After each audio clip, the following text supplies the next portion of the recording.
De retour au bulletin, on termine cette émission avec notre coup de chapeau qui vous est présenté cette semaine en collaboration avec le Conseil jeunesse de Montréal et le journal Métro. Notre invité est bénévole depuis déjà 2 ans pour Suicide Action Montréal. Alors, on décerne notre coup de chapeau à Marie Perrault. Madame Perrault, bonjour. Bonjour. Bienvenue au bulletin. Merci. Qu'est-ce qui vous a amené à faire du bénévolat pour Suicide Action Montréal? En fait, dans mon cas, c'est vraiment une amie à moi, très bonne amie, Lily Trudeau, qui est en fait au doctorat en psychologie, puis qui, dans le cadre de son doctorat, était bénévole à Suicide Action. Donc, c'est à travers elle là, que j'ai découvert l'organisation. Et qu'est-ce que vous faites comme travail bénévole auprès de Suicide Action? En fait, Suicide Action, c'est une organisation qui fonctionne beaucoup avec ses bénévoles. Donc, évidemment, on a une formation quand même importante avant de rentrer à Suicide Action. Je suis beaucoup au téléphone dans ce qu'on appelle la salle d'intervention. Donc, on répond au téléphone pour 3 genres de clientèle. Les personnes qui sont en crise suicidaire, donc qui appellent vraiment, c'est dans l'immédiat, puis c'est très pressant. On a aussi beaucoup les proches de personnes suicidaires, donc des gens qui seraient inquiets justement pour un proche. Et on a aussi des gens qui sont endeuillés, donc qui ont perdu un proche par suicide.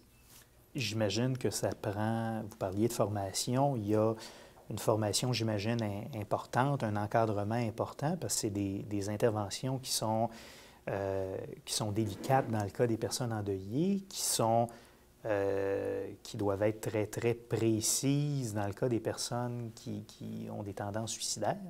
Oui, effectivement, c'est vraiment, on a une formation assez importante.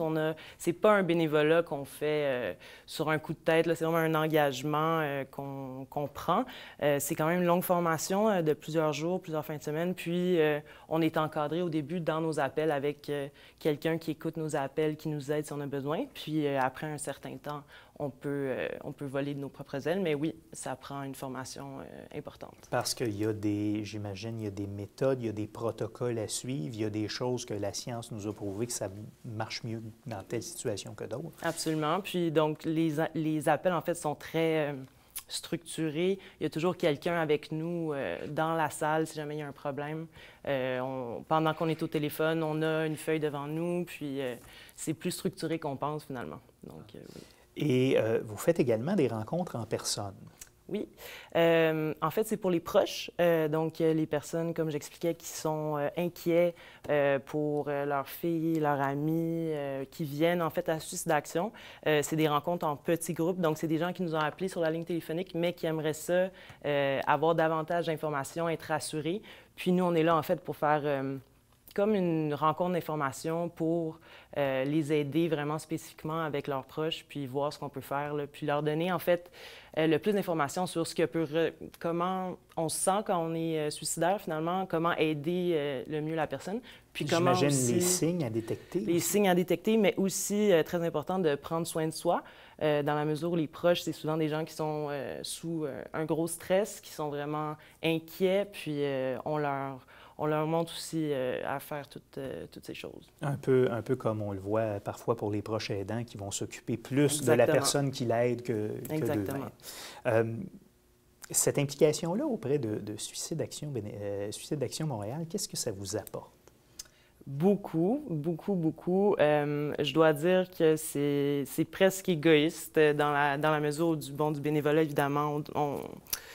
On n'a pas d'argent, on fait ça, on a plein de choses à faire dans la vie autre, on est en retard dans nos trucs. Bénévolat, c'est donner de son temps à la Exactement. peine, mais pour moi, quand j'arrive à Suicide Action, c'est un moment que je prends pour moi. Ça peut sembler bizarre, mais puis donc, je donne 4 heures par semaine, puis pendant ce quart de 4 heures, il n'y a rien de tous mes stress de la vie qui peuvent venir m'affecter. Je suis vraiment ailleurs dans un... Puis évidemment, quand on réussit un appel, puis on fait la différence, il n'y a vraiment pas de mots pour... On dirait que ça relativise bien les choses, en fait. Et j'imagine que c'est très gratifiant aussi. Oui, vraiment. l'équipe, le groupe de bénévoles et les gens aussi, les salariés, parce qu'il y a des salariés aussi chez Suicide Action Montréal, comment c'est l'atmosphère de travail? Bien, ça aussi, c'est important de le dire. Des fois, on pense des entrevues téléphoniques, c'est très... on voit des gens dans des petits cubicules qui sont tout seuls avec leur téléphone, mais au contraire, Suicide Action Montréal, la salle d'intervention téléphonique, c'est vraiment ouvert. Il y a plein de lumière. Tout le monde est un à côté de l'autre. Tous les gens qui font des appels sont dans la même salle. Puis, c'est des gens de partout. C'est ça qui est bien aussi. C'est pas parce qu'on n'a pas justement fait un bac en psychologie qu'on peut pas faire la formation à SAM. Donc, il y a des retraités, des ingénieurs. Il y a vraiment de tous les milieux. Puis, c'est des gens qui sont tous animés, en fait, par le même désir d'aider, puis cette même sensibilité-là pour la souffrance, finalement. Donc, ça fait vraiment des belles rencontres. Et combien d'heures, par curiosité, combien d'heures vous consacrez par semaine? Bien, 4 heures par semaine, puis c'est assez, hein, parce que c'est quand même exigeant, puis on s'en tient à 4 heures semaine. Des fois, on saute, des fois, je saute des semaines, je l'avoue, parce que la vie. Mais quand on s'engage à SAM, la première année, il faut donner 4 heures chaque semaine pour 1 an, pour montrer finalement qu'on veut vraiment s'engager à Suicide Action. Et en terminant, si vous aviez à inciter certains de nos téléspectateurs à donner du temps, à donner de leur temps, que ce soit pour Suicide Action Montréal ou à faire du bénévolat pour d'autres organismes. Qu'est-ce que vous auriez à leur dire? Bien, j'aurais à leur dire que moi, personnellement, j'étais vraiment pas quelqu'un qui était porté vers le bénévolat. Je suis vraiment pas présidente de classe qui aime ça s'impliquer dans les assos. Vraiment, c'était pas dans mon ADN.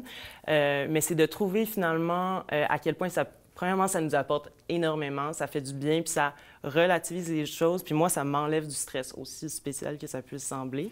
Ça fait vraiment l'équilibre dans ma vie, finalement. Puis c'est fou ce qu'on peut en retirer, là. Vraiment, là, c'est trouver un bénévolat pour lequel on est des tâches bien. Qui nous intéressent. Suicide Action, c'est pas pour tout le monde, on s'entend. Il faut avoir l'envie, parce que sinon, ça fonctionnera pas. Mais il y en a plein, là, de bénévolats. Donc, vraiment, trouver... Même si on n'est pas porté vers le bénévolat, essayez de regarder parce que vraiment, ça peut être quelque chose de plus. Et vous avez l'intention de continuer à vous impliquer? Oui, vraiment. Marie Perrault, merci d'avoir été là. Félicitations pour votre travail. Et c'est à vous qu'on décerne notre coup de chapeau de la semaine. Merci.